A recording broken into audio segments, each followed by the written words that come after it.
Hi, my name is Aswin Bhuvaneswaran.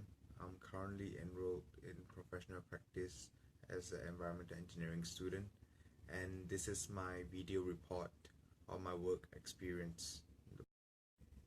So let me tell you more about the organization that I was working at. Avanta Global is a small and medium enterprise which is currently based in Singapore. It specializes in few areas such as safety training and consulting and auditing. Consulting and auditing, which is the department that I was attached to, they help clients manage individual projects, including the attainment of legal requirements. In this division, they receive all kinds of clients ranging from chemical manufacturers to construction companies. As for my role in the organization, during this period of 6 weeks, I was working as a assistant engineer in the company. I was working with this consultant engineer who had been in the profession for 7 years.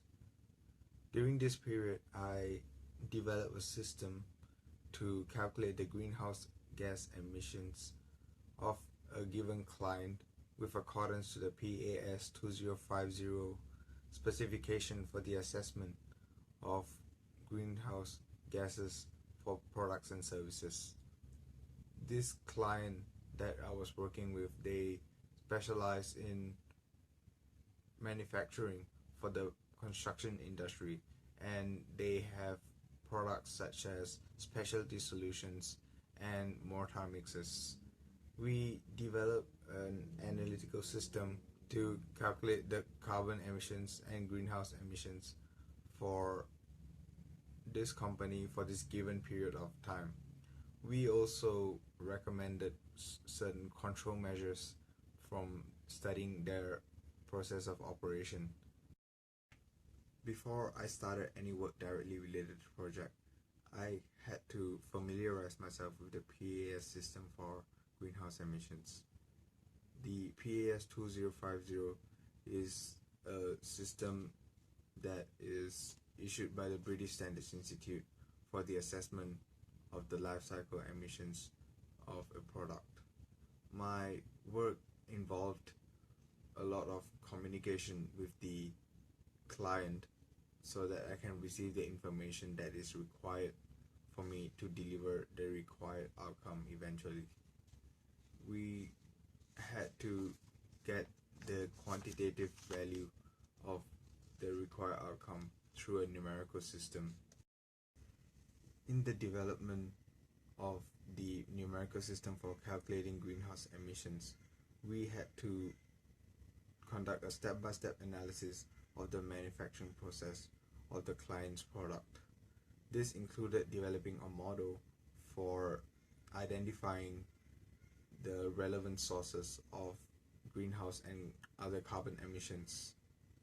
To make these derivations, I needed to have a good understanding of the synthesis processes for both the mortar and specialty solution from an engineering perspective. Eventually, I had a quantitative derivation that had to be presented to the client in the form of a report. And in the final week of my working in the company, I had to make a verbal presentation about the various improvements, the various measures that can be taken to further reduce the greenhouse emissions and other carbon sources. As for the methods, when I first took over the project, I was introduced to the client and its profile. The name is Perex Devco, and they specialize in manufacturing for the construction industry. The first step for me was to establish system boundaries for the calculation of the greenhouse emissions. For me to do so, I had to obtain all the required information and files through interviewing personnel from the client side and to study the product specifications of the machinery and the equipment that have been used in the manufacturing process for these products. To analyze the collected data, we had to develop a numerical system for calculating the greenhouse emissions, and this was based on Microsoft Excel. Predominantly, three factors were considered for the development of this system, which is direct carbon emissions from manufacturing, and the energy consumed for the manufacturing process, and the energy consumed for the transportation of the packaging of these products. After setting up the system, we segregated the data into primary and secondary components. Eventually, we entered the data into the system and we had a quantitative result. This step was repeated for the various stages of the manufacturing process. Next, we had to calculate the offsetting, which is the amount of carbon that can be deducted from the total value of the carbon that has been emitted.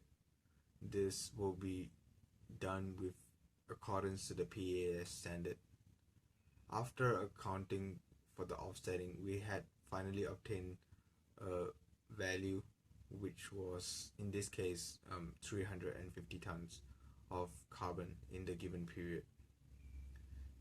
We presented the analytical results in the form of a report, and we also presented an achievable target, which is 282 tons.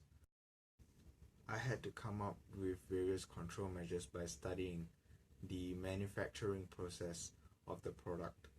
This included both small changes and big changes. These changes were characterized with both priority and economic considerations. We had to present these measures as an action plan in order to start the implementation. Some of these measures were as simple as changing the opaque roofs to transparent roofs so that the calcium carbonate can dry on its own or with lesser power consumption. This would help the company reduce the electricity consumption in drying the limestone. The next stage is to set up monitoring parameters to help the company reduce emissions for the next year. These parameters included production control plans and preventive maintenance of machineries, and to monitor the electrical consumption of these machineries. The final stage of the project would have been the follow-up actions of the monitoring parameters, but it was past my duration in the company as an intern.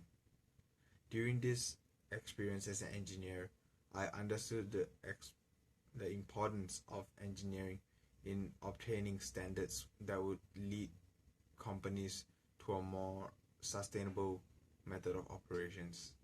I also understood the importance of communication both within the company and externally with the client. Thank you for watching this video.